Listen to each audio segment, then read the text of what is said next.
Halo kawan, hari ini saya dapat garapan setrika listrik ya. Gejalanya menurut pemiliknya, ketika stekernya dimasukkan di terminal listriknya malah mati ya.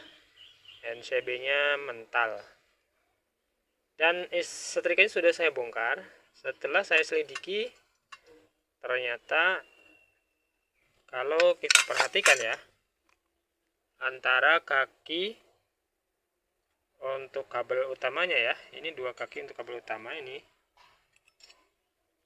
Di sini ada bekas las-lasan ya, seperti las-lasan, bukan memang sengaja dilas tapi seperti las-lasan.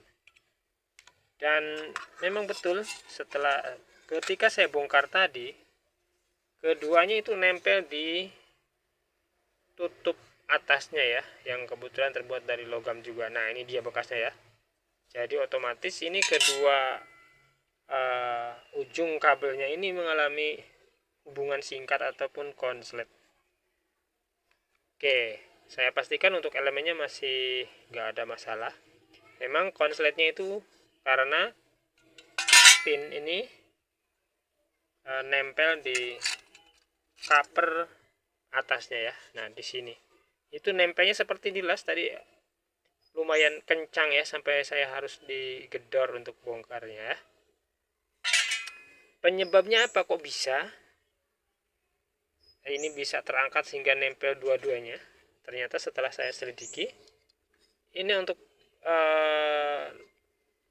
lubang pengait bautnya di sini yang belakang ini. Nah, ini ya, yang di tengah, karena ini yang belakang lubang lampu kontrolnya. Yang ini udah jebol ya. Nah, ini udah kelihatan sekali. Jadi si bautnya ini udah nggak nyangkol, kepala bautnya udah nggak nyangkol, udah merosot, sehingga nah ini dia kelihatan patah ya. Nah, udah patah seperti ini. Jadi kemungkinan ketika digunakan ini terangkat,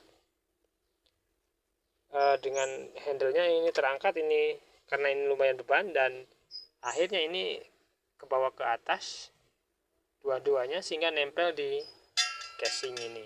Jadi kalau setrikaan buat mama yang di rumah sudah belakangnya ini sudah nggak rapi, nggak rapat ya, nggak rapat seperti seharusnya, atau sudah ngangkang-ngangkang gini ya. Nah, dari casing ininya seperti ini saya contohkan. Nah, udah mulai ngangkang seperti ini ya, itu lebih baik hubungi teknisi atau bongkar sendiri kalau bisa, karena bisa berbahaya. Mending kalau dua-duanya yang nyantol itu bisa langsung listriknya mati. Coba kalau sebelah bagian arus listriknya yang kena casingnya, terkena tangan kita, ini bisa nyetrum ya, berbahaya. Oke, jadi untuk kali ini saya akan perbaiki lubang ini, entah dipasang ring atau dibuatkan kembali lubang dengan cara di lem, dengan lem yang harus kuat ya. Jangan pakai lem bakar, ini nggak kuat karena panas juga. Atau pakai ring, bagusnya pakai ring saja ya, supaya nyangkolnya betul dan rapi kembali. Untuk casingnya nggak terangkat-angkat lagi karena berbahaya. Oke, mudah-mudahan info ini bermanfaat. Terima kasih, sampai ketemu di video berikutnya. Oke, ini dia ya caranya. Kita kasih ring saja, dan bautnya kita ganti kepalanya dengan yang agak lebar ya, supaya bisa nyangkut di ring dan ring bisa menahan untuk cover tengahnya ini.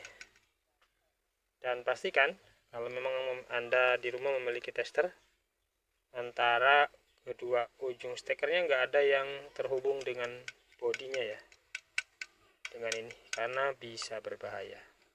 Nah, ini udah kencang ya, nggak akan terangkat lagi karena ininya diam. Tadi kan ininya merosot, jadi kalau ketarik ke atas ini otomatis ini ngikut ya, pinnya ini ngikut, pinnya ikut ke tarik ke atas, dan akhirnya nempel di covernya.